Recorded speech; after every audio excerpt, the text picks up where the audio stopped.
그러면 오늘 이 관련 소식으로 국민의힘 기현 의원께서 나와 계신데 국민의힘 여러 가지 내부 문제라든지 이런 것을 한번 여쭤보도록 하겠습니다. 네, 반갑습니다. 의원님 반갑습니다. 뭐 다른 이야기부터 먼저 좀 이제 축하할 일부터 좀 먼저 이야기를 하겠습니다. 지난번 국정감사에서 우리 김 의원께서 최우수 의원으로 선정이 됐던데 네, 축하드리고요. 그게 어떤 단체에서 한 건가요? 그 NGO 모니터가 있는데요. 한 270개쯤 될 겁니다. 네. 그 시민사회 단체들이 매년 한 번씩 국정감사에 대해서 평가해서 의원들에 대해서 잘했다 못했다 이렇게 하는데 네. 우수위원으로 이번에 선정이 됐다는 네. 걸 받았는데요.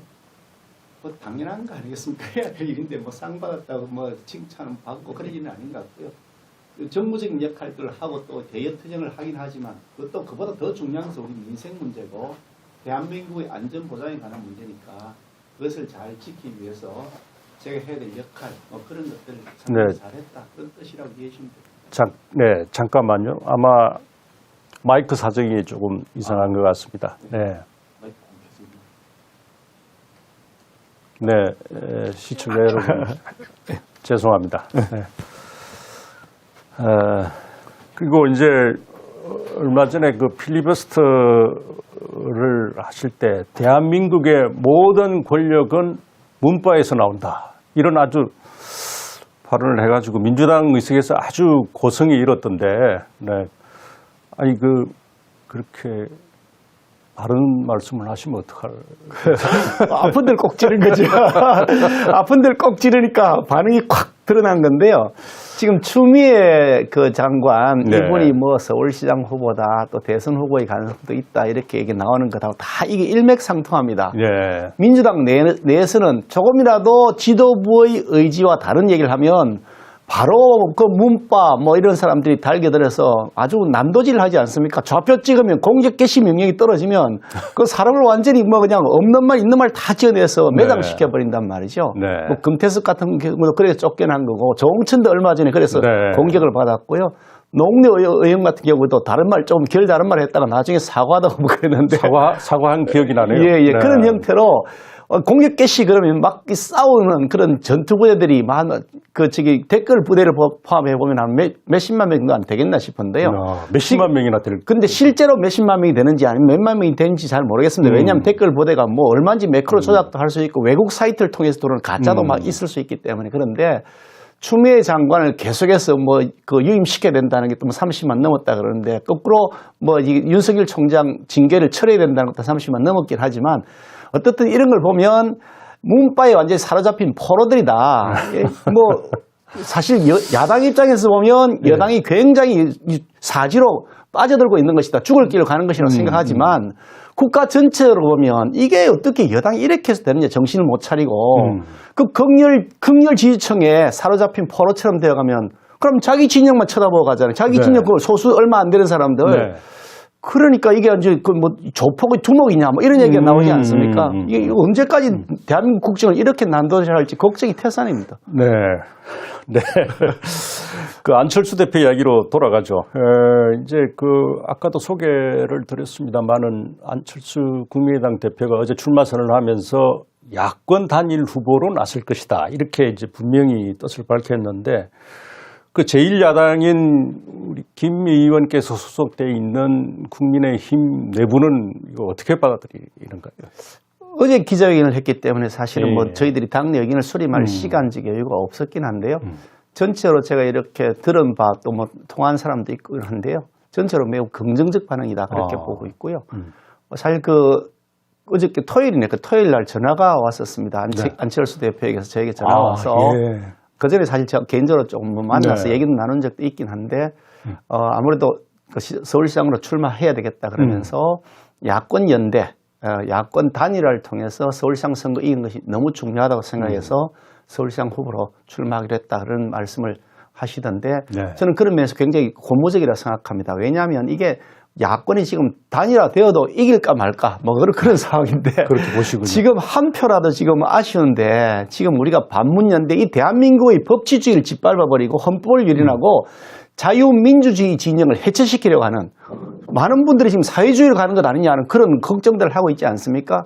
그런 상태에서 우리가 자유민주주의 이 가치, 이 존엄한 가치를 지키기 위해서 우리가 조그만 차이를 넘어서서 하나로 뭉쳐야 된다. 이런 그 국민적 여론이 끌어오르고 있는데 그런 면에서 안철수 후보가 이제 굉장히 중요한 역할을 했다. 어찌 보면 뭐 이게 뭐 횃불이라 그러면 불을 탁 당긴 것 아닌가 뭐 그런 생각을 하는데요. 저희 당에서도 이 뜻을 같이 우리 당에서도 같이 보조를 맞추면서 누가 최종 후보가 될지 모르겠습니다만 최종 후보를 선정하는 과정에서 서로 간에 이해할 수 있는 양해할 수 있는 룰을 정하고 최종 후보가 되면 그 후보가 누구든지 적극적으로 밀 수 있는 시스템으로 서울시장 선거에 임해야 된다. 저는 그렇게 생각합니다.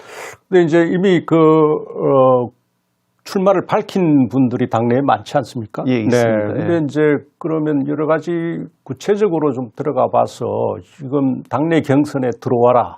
뭐 이렇게 이야기하시는 분도 있고 한데 세부적으로 들어가면 또 이게 당대당의 힘기르기가 좀 시작되지 않을까 이런 우려가 있는 건 또 사실이지 않습니까? 예, 그렇습니다. 원래 정치라고 하는 게 다 정당끼리 경쟁하는 네. 것이고 또 후보들끼리도 경쟁하고 내 상품이 제일 좋다라고 하는 것이 그게 또 당연한 거죠. 만약 그런 자신감이 없으면 후보로 나오면 안 되는 것이죠. 네. 다만 그 진행하는 과정에서 서로 지켜야 될 공정한 객관적인 룰을 좀 정하자는 것이고 그 룰에 따라서 정해지면 최종 결과를 승복해야 된다라는 것인데 예. 안철수 그 대표가 어저께 그 기자회견했던 내용도 보니까 그런 취지를 충분히 담고 있는 것으로 자기는 보입니다. 뭐 어떤 룰도 받아들이겠다. 뭐 국민의 힘에 들어와서 뭔가 그 경쟁을 해야 되는 거 아니냐에 대해서도 좀 더 그 전향적인 자세로 뭐 열린 네. 마음으로 보겠다는 취지의 그 뜻이 담겨 있었어요. 그게 뭐 어떤 형태가 될지도 저희들도 논의를 해봐야 되겠습니다만 우리 당 내부에서도 지금 이게 뭐 우리가 우리 것 따지고 뭐 남의 것 따질 상황이 아니지 않냐. 나라가 지금 망해가는데 지금 내 그릇 따질 판이냐.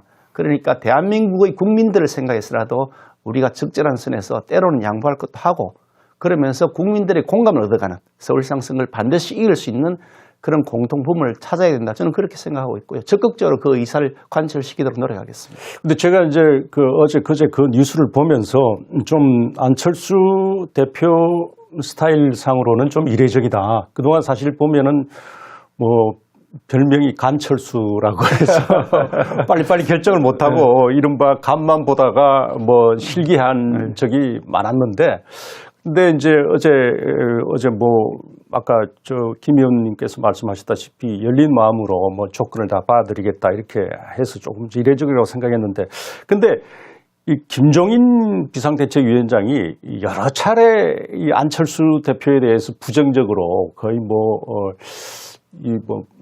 자기는 좀 주의 깊게 보지 않는다라는 뉘앙스로 계속 그 발언을 했거든요. 이런 문제는 어떻게 보십니까? 우리 그 김종인 비대위원장께서 뭐 서울, 부산에 그동안 거론되던 후보들에 대해서 혹은 또 대선 후보로 거론되던 분들에 대해서 개인적 의견을 여러 차례 필요한 적이 있었는데요.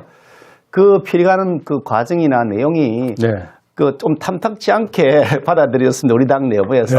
왜 우리 후보를 자꾸 흠집내느냐. 그런 의견이 많았습니다. 예, 그래 많았습니다. 그러고 나서 그 톤들이 많이 이제는 그 톤다운 되어 있는 상태고요. 뭐 개인적으로 뭐 어떤 평가를 갖고 계신지 모르겠습니다만 그건 개인적 평가의 문제는 일단 아닌 것 같고요. 지금 우리가 제1야당이기도 하지만 야권의 대표 뭐 마당 입장에서 어떻게든 우리가 작은 차이, 심지어는 중간 정도 차이도 넘어야 될 판인데 그런 뭐 개인적 의견 이런 것들은 중요한 건 아닌 것 같고요. 우리 모두가 이길 수 있는 방향으로 가자. 아마 김종인 대표 입장에서, 김종인 비대위원장 입장에서는 우리 당을 대표하고 있는 입장이니까 우리 당 그 103석 대 3석이거든요. 그 103석 대 3석인데 같은 뭐 동격이 있자 이럴 수는 없지 않습니까? 당의 대표 얼굴이신데 그런 측면을 이해하시면 될 것 같습니다. 그 지난번 총선 때 의원님께서 이제 야권 통합을 위해서 상당히 노력한 걸 제가 이제 알고 있는데 그럼 이게 이번에 서울시장은 뭐 이렇게 해서 단일화가 추진이 되는데 부산도 2%를 진행하던 정규재 전 주필께서 지금 다른 당으로 지금 이미 뭐 출마 선언을 했거든요. 그리고 또 내일 보니까 고영조 전 박문진 이사장께서 창당을 또 하신다고 그러고 해서 사실 이게 반문연대로 하나로 뭉쳐야 되는데 부산 같은 경우도 단일화를 위한 노력을 좀 해야 될 거 아닌가 생각이 드는데 어떠십니까? 중진 의원으로. 당연히 뭐 그래 해야 될 것이라고 생각하고요.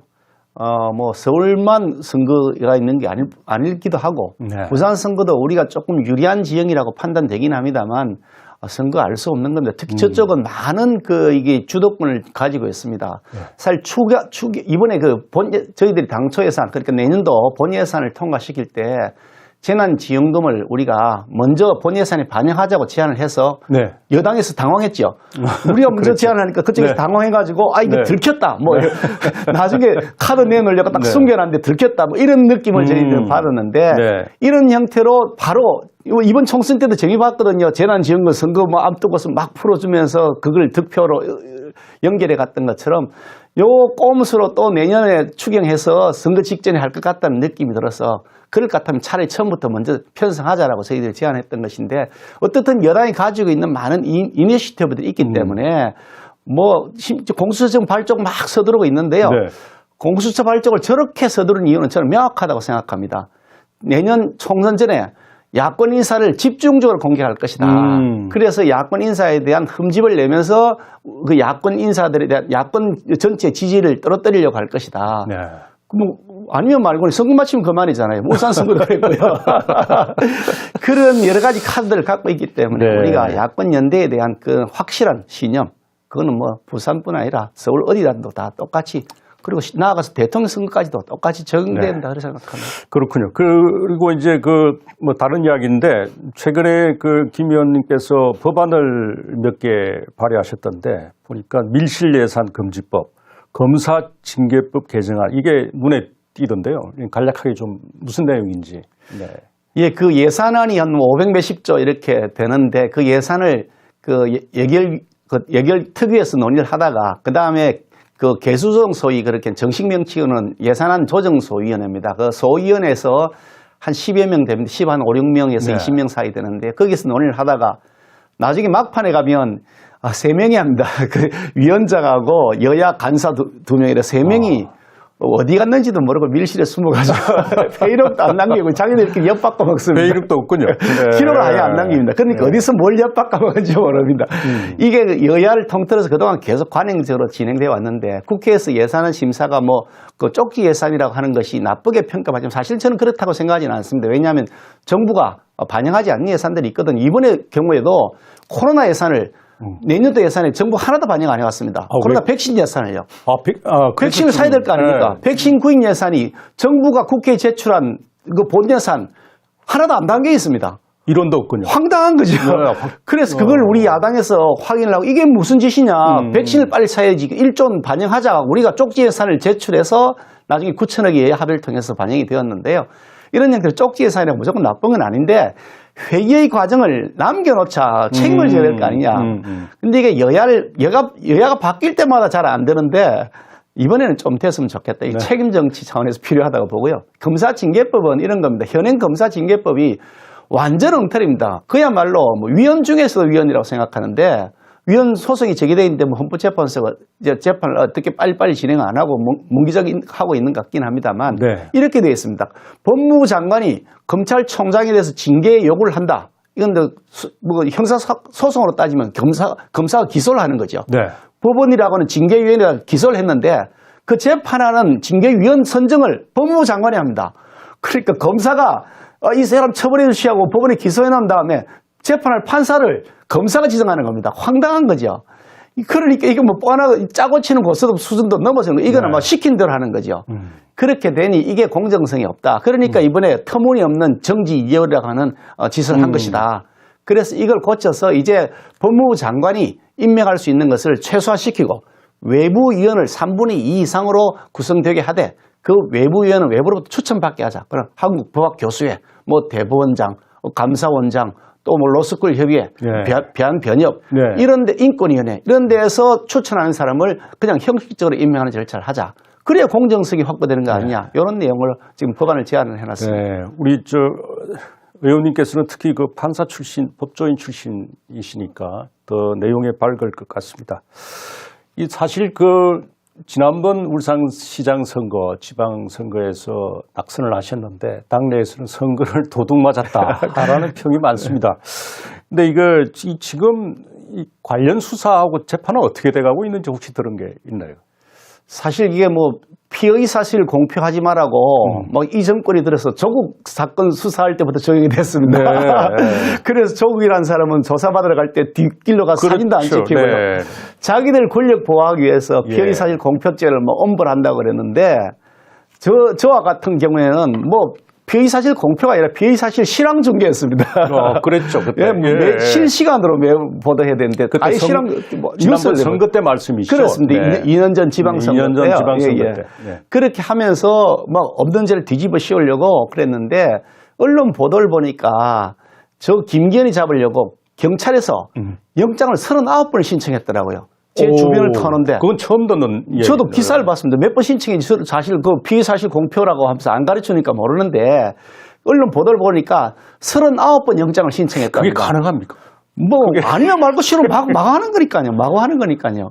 아. 그래가지고 나왔는데 김기현이 책임질 거 하나도 없다 이래갖고 종결된 거꾸로 그때 사건 지휘했던 황운하를 비롯한 이 정치경찰 몇몇 사람들 그리고 그 지휘했던 청와대 비서관, 수석비서관 이런 사람들 그런 사람들이 지금 이제 그 기소가 돼 있단 말이에요. 13명이 기소가 돼 있습니다. 송철호 시장도 포함되어 있고요. 배지도 한 분도 있고. 예, 그렇죠. 배지 담보도 2분이나 있습니다. 기소가 돼 있는 경찰관 신분을 갖고서 네. 경찰관 신분이 해지도 안 됐는데 네. 경찰관 신분을 가지고 공무원이 봉급도 받아가면서 선거운동하고 당선되고 나서도 국회의원 되기 직전까지 계속 경찰관이었습니다. 봉급도 받고요. 네. 이게 대한민국에 한 번도 없었던 일입니다. 한 번도 경험하지 않은. 뭐 맞습니다. 뭐 워낙 한 번도 경험하지 않은 게 많아서 그런데 13명이 기소가 돼 있는데 그 재판이 지금 뭐 거의 1년 다 돼가는 것 같은데 거의 한 7, 8개월 거의 1년 다 돼가는 것 같습니다만 소식이 없어요. 금년 초에 기소된 걸 제가 기억하는데요. 소식이 없고요. 중요한 것은 그거 말고 추가 수사가 더 필요합니다. 그때 윤석열 총장이 이번 총선 4월 총선을 앞두고 3월 달에 선거를 앞둔 시점에서 수사를 하는 것이 바람직하지 않다. 그러니까 총선 마치면 하겠다라고 하고 일단 중단을 했는데 총선 마친 다음에 소식이 없습니다. 강간무소식인데 그때 조사했던 사람 중에 뭐 임종석 같은 사람도 포함되어 있고요. 임종석 그 당시 비서실장, 그 당시 비서실장인데 조사를 했을까요? 한 번 그때 출석을 안 한다 그러다가 뭐 아주 그냥 검찰을 놀리듯이 희화하면서 출석을 했다가 출석을 했고 예, 한 번 했습니다. 네. 그런 다음에 소식이 없거든요. 추가 수사가 더 필요한 거죠. 그리고 이진석이라고 있습니다. 지금 국정상황실장을 하고 있는 분이신데요. 그분이 그 당시에 관여했다는 그 일지 내용이 나와 있습니다. 그 수첩에 보니까 그 기록을 그 당시 진행을 기록했던 수첩이 있습니다. 송병기란 그 전 부시장. 예, 네. 그분이 기록에 보면 이진석이라는 분이 거기에 거명이 되어 있습니다. 그러니까 그분도 분명히 관여했을 것이라고 보이는 거죠. 근데 그 지금 국정상황실장 핵심 보직 아니겠습니까? 대통령이 가장 뭐 그냥 그 복심이라고 할 수 있겠죠. 그 자리 딱 차지하고 있단 말이죠. 이런 분들에 대한 수사가 필요한데 지금 강간무소식이다. 결국 그러니까 공수처를 빨리 발족해야 되겠다라고 여권은 판단했을 것이다. 이게 윤석열 총장이 있으면 계속 수사가 들어가니 그뿐입니까? 월성원전 그 조기 폐쇄 사건 그 명백한 불법이 다 드러나 있지 않습니까? 그러니까 그거 수사하는 것도 청와대를 향해서 총칼이 다가오고 있죠. 라임 옵티머스 사건도 마찬가지죠.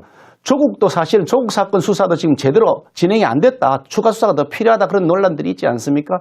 그런데 그런 것들을 다 덮으려니까 여권에서 시키는 대로 까라면 까고 덮으라면 덮을 수 있는 공수처장 그 휘하의 이게 특수경찰 뭐 검찰이라고 해도 거의 경찰 수준 같은데 특수경찰 하나 만들어가지고 친위부대 만들어가지고 이거 사건 덮어라. 라고 하느라고 지금 뭐 이렇게 뭐 다급하게 설치고 있는 것이 아니냐 생각합니다. 그러니까 내년 1월에 공수처가 출범을 하게 되면은 결국 사건이 흐지부지 될 것이다 이렇게 보시는군요. 그렇습니다. 네. 뭐 그렇게 할 목적이라고 뭐 이거 저만의 얘기가 아니고 뭐 공공연히 다 알려진 사실 아닙니까? 오늘 말씀 고맙습니다. 네, 감사합니다. 네, 나오지수 고맙고 대담 초기 오디오 사고 다시 한번 사과드립니다. 그러니까. 네, 김기현 의원이셨습니다. 네.